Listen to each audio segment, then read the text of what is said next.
As to whether we need heaven's permission and revelation to be able to distinguish right from wrong, those who believe that this is so are on uncomfortable or untenable ground, I think, if they take their stand on the Mosaic Decalogue, or rather on the various discrepant versions of the Decalogue. The Decalogue is a record of callousness and greed and cruelty, in which one tribe seeks to claim a divine warrant for the crimes against which crimes against humanity which it fully intends to commit in any case, and goes on to commit, this time under the leadership of Joshua, with every sign of relish at its own propensity for genocide.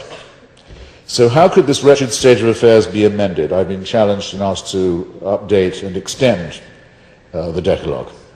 Well, I think we might as well first have a standardized 10, which at present we don't.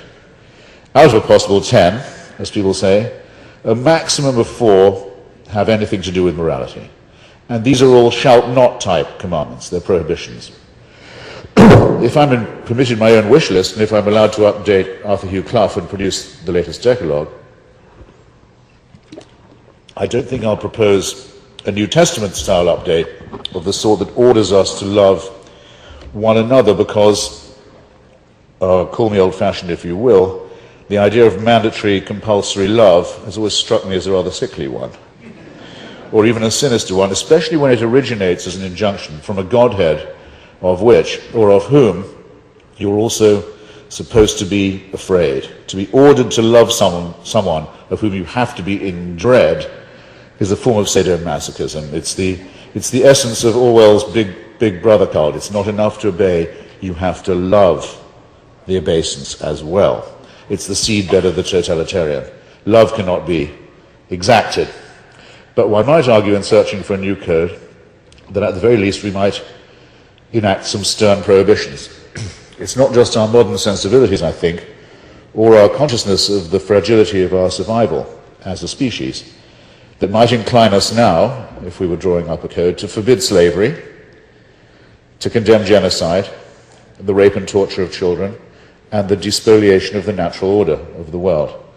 I hope that these might be considered, in Benjamin Franklin's great words, contributed to Thomas Jefferson's great preamble, self-evident. Unfortunately, though, we can't do this by amending this book, because slavery, genocide, and the rape and torture of children are not merely not denounced in the first 5 books of the Old Testament, they are rather very enthusiastically recommended. So if we search for ways of doing the right thing, we're consulting the wrong book, and we're looking for morality in all the wrong places. Perhaps, though, there is still something to be salvaged, and if so, it might be found in the long, vainglorious, menacing throat clearings of the very first commandment. We might give some real thought to the prohibition on the making of idols and of images. We might do well to stop forging manacles with our own minds and setting up impressions and images of ourselves as if they were divine and reified and supernatural. We might cease to make whips for our own backs. We might stop making tyrants and despots in our own image. We have rights as well as duties in respect of one another, and as one can intuit from Thomas Paine, in order to safeguard and enjoy the rights of man, we shall require a new age of reason. Thank you.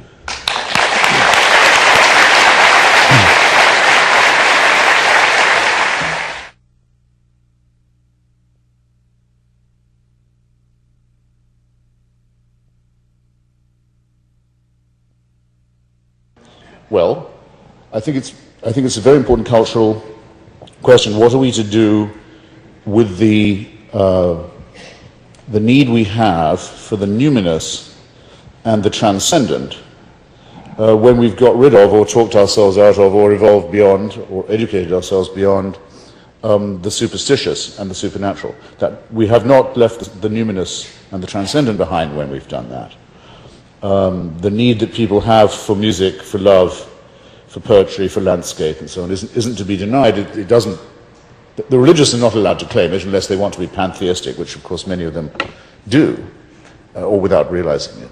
I'll give you what is my favorite example. I wrote a book about the Parthenon, a building which I think I couldn't do without. I'm sure everyone will know what I mean. I could no more do without it than I could Hamlet or the Ode to Joy, which I think of as one of the great achievements of civilization, and certainly one of the great achievements of religion. But I can go to the Parthenon, I was there recently, and appreciate the fantastic symmetry and beauty and grace and openness of it without caring at all for the cult of Pallas Athena, or the Eleusinian mysteries, or the Panathenaic procession, or the animal sacrifices, and quite possibly the human sacrifices that were involved in those ancient Greek cults and religions. And I think in other words, the great cultural task facing post-religious society is precisely how to assimilate the insights of the religious part of humanity and the achievements of it without giving way to superstition or the supernatural, or without making for ourselves further temples where further sacrifices of humans will be exacted from us. And I think a good person could give a life to the solution of that conundrum. Everyone has to give some part of their life, I think, to working out how that's done, how we keep Ely Cathedral, how we keep religious devotional music and painting and poetry, like John Donne and George Herbert, for example, while appreciating that they were written under illusions that we don't need to share.